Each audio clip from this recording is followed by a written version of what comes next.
Aujourd'hui, une pensée émue pour l'élection de Miss France. Ça fait assez longtemps que j'ai pas regardé une élection de Miss France, mais c'est plus ou moins toujours pareil. Les Miss défilent, il y en a toujours une qui se ridiculise en tombant ou en répondant oui à une question du genre «Quel est votre animal préféré?»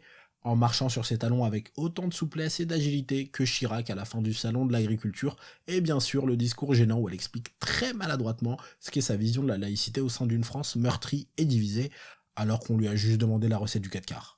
Évidemment, tous les gens devant leur télé et sur les réseaux disent des trucs du genre «Mais cette Miss là, elle mérite pas d'être là, je croise des meufs plus belles qu'elle au moins 10 fois par jour», ou encore Miss Mayotte, elle est éclatée au sol. 8000 retweets sur celle-là, je vous le parie. Et évidemment, la fameuse Miss qui a l'air d'être unanimement la plus belle et la plus brillante se fait éliminer, et le lendemain, un journaliste explique dans un article sur jean-marc-morandini.com un peu alambiqué que le charpentier qui a installé le bureau en bois sur le plateau a entendu Jean-Pierre Foucault au téléphone avec Benoît, qui est le frère du psy officiel de l'élection Miss France, qui lui s'appelle Georges. Et il se trouve que Benoît est aussi psy, et remplace Georges au pied levé en tant que soutien psychologique de l'élection, car Georges est pris d'une diarrhée orale très aiguë après avoir monté une cellule psychologique sur une chaîne d'infos en continu dont on taira le nom. Et le charpentier aurait déclaré que Jean-Pierre Foucault aurait déclaré que cette Miss France était une horrible personne qui manque de culture au point de ne pas atteindre le palier des 1500 € dans son émission phare. Oui, cette blague est beaucoup trop longue. Au final, il reste deux candidates. Miss France est élue, elles font en larmes, plus personne ne s'intéresse à l'autre finaliste, qui passe du statut de potentielle Miss France à Manuel Valls. On met une couronne sur la tête de la nouvelle Miss France qui, en même temps, dans sa tête, prie très fort pour que les photos considérées comme beaucoup trop provocantes par le comité Miss France, qu'elle a préféré ne pas mentionner dans son dossier, à savoir elle en tenue intégrale de cosmonaute avec des moufles qu'elle a faites à 18 ans, ne sortent surtout pas le lendemain sur le blog de Jean-Marc Morandini. Bon, maintenant qu'on a fait tous les clichés sur ce qui peut se passer pendant la cérémonie, passons à la philosophie derrière Miss France.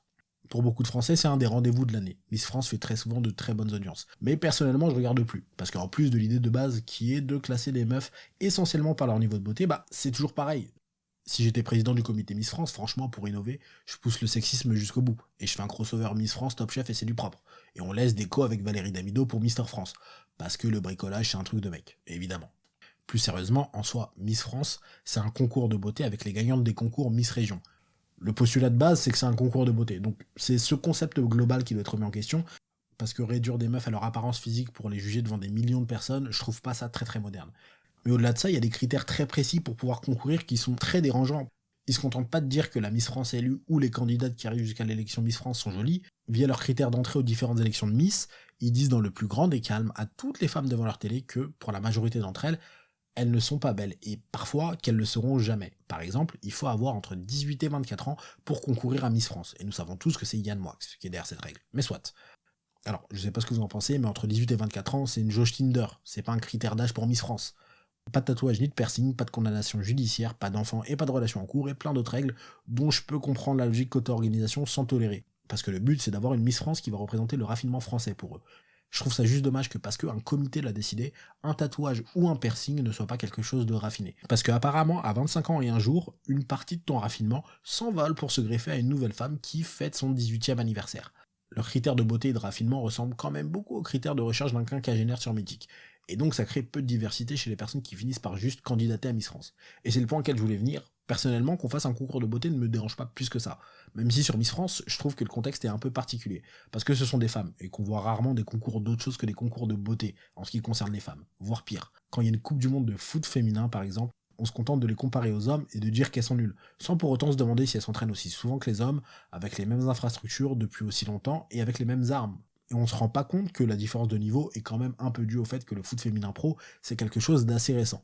Mais du coup, le fait de montrer presque que des concours de beauté concernant les femmes hors sportives, pour ce qui est d'événements suivis et considérés comme crédibles, conforte la société en général dans l'idée que la beauté est la caractéristique la plus importante chez une femme. D'autant plus quand le concept de beauté physique va être défini par des critères qui ne font pas du tout l'unanimité. Sinon, toutes les meufs de moins d'1m70 resteraient célibataires à vie. Celles qui ont l'audace ou l'impertinence de faire plus qu'une taille 36 seraient aussi célibataires à vie. Et du coup, en termes de natalité en France, on prendrait cher. Et oui, encore une fois, ils cherchent la femme la plus belle de France. Et dans notre société, la norme de beauté, c'est d'être assez jeune, être grande mais pas trop, et fine. Je trouve ça juste dommage qu'une émission comme Miss France, qui est censée être du côté des femmes, suive cette tendance, alors que c'est parmi les seules organisations en France qui pourraient changer quelque chose dans la tête des hommes, et peut-être aider à alléger de quelques complexes celle des femmes. Il y a d'autres pensées émues disponibles et d'autres formats sur cette chaîne YouTube, n'hésitez pas à aller les voir et à vous abonner à la chaîne YouTube si ça vous a plu.